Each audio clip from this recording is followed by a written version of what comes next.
up, buddy? I like it. What's up, everybody? I'm Sean with Ground Level Customs, and today I'm going to walk you through how to install a Rhino horn from HornBlasters on a 2015 Chevy Silverado. Let's get started. Now, there's many different ways to install a train horn, and there's many different types of train horn kits. The one we're going to be doing today is a pretty basic kit, and most of the stuff is self-contained, so it's very easy to install. One of the other kits that I sell and install is the Outlaw train horn kit, and it's another kit that's fairly self-contained and fairly easy to install, where the compressor and the tank are mounted together. All you really have to do is run the power wires and mount everything up. Now, on my truck, I have a much bigger setup. I've got a K5 horn from HornBlasters, and it uses separate tanks and separate compressors. A lot of extra pieces go into the works of this, and it's a little bit more complex of an installation where you have to mount a whole lot of different pieces separately and wire them all together. But let's walk you through the basic kit today, and that'll give you the basics on how to install a train horn.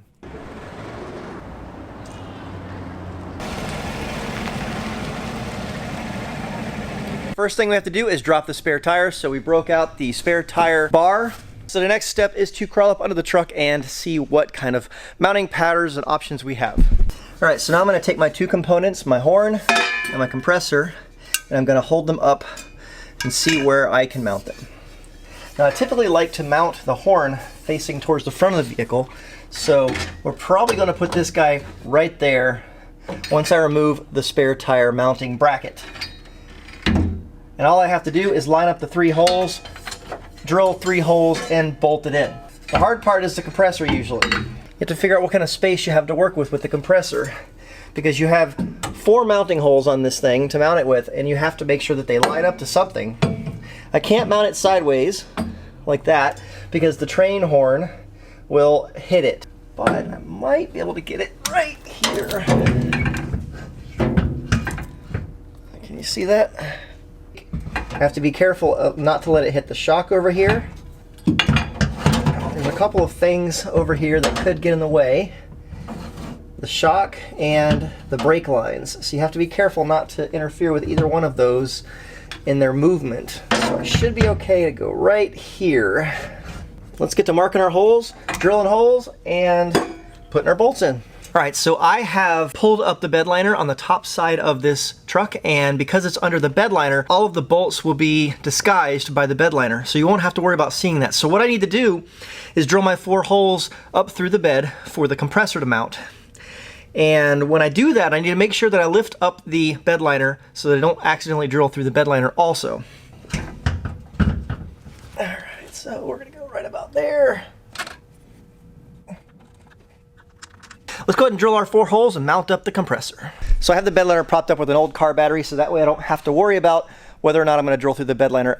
All right, so now that I've got everything mounted, I can start plumbing the hose from the horn to the tank. And the horn actually already has a factory push fitting on it, so I can just plug the hose right into the push fitting.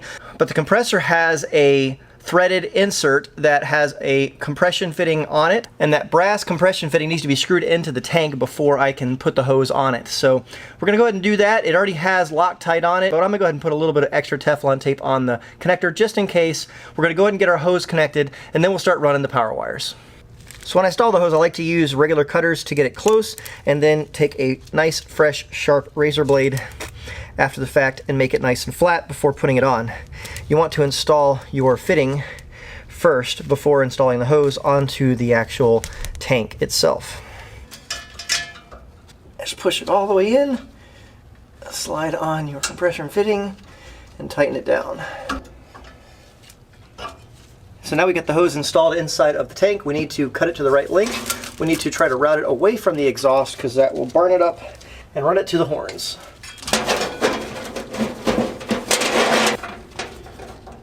When you put it into the push fitting, you just push it in really hard and then pull out to lock it in place. All right, so the final step is to do the electronics. I don't know if you can see it or not, but the valve that's connected to the tank has 2 black wires coming off of it, and one of those wires needs to go to ground.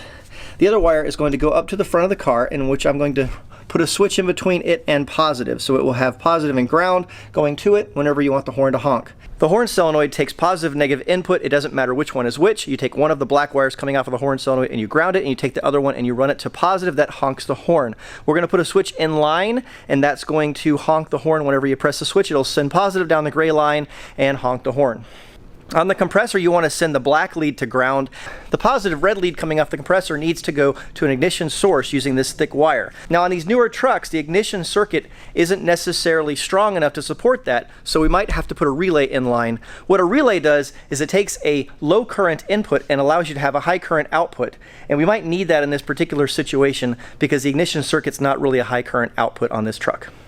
That way, whenever you start the car, the compressor will start turning on automatically if it's out of air. Now the compressor does have a pressure switch mounted into the tank, and that's going to control when it starts and stops pumping.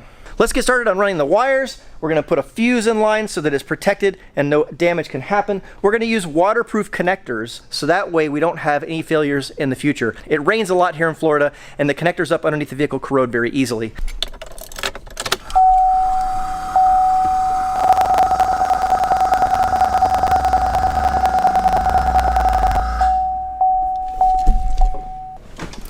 All right, so from completely empty, it took 1 minute and 42 seconds to completely fill, and that was without the engine running. I imagine the compressor will run faster with the engine running. So about 1.5 minutes, I'm assuming, is what you'll have to wait between horn honks if you run it completely down. I need to go around the system and spray all of the air connections with soapy water to double check for leaks. And then the last thing to do is to try it out. Thank you guys for watching. If you enjoyed this video, please subscribe to the channel. I'm Sean Morrison from Ground Level Customs out of Orlando, Florida, where we do car audio, window tinting, alarms, and train horns. So make sure if you want to see more videos like this that you click that bell so you can get notified for any future videos that I put out. I'll be doing a lot of different videos on this channel. I got a couple of them coming up pretty soon. Stay tuned. We'll see you guys next time.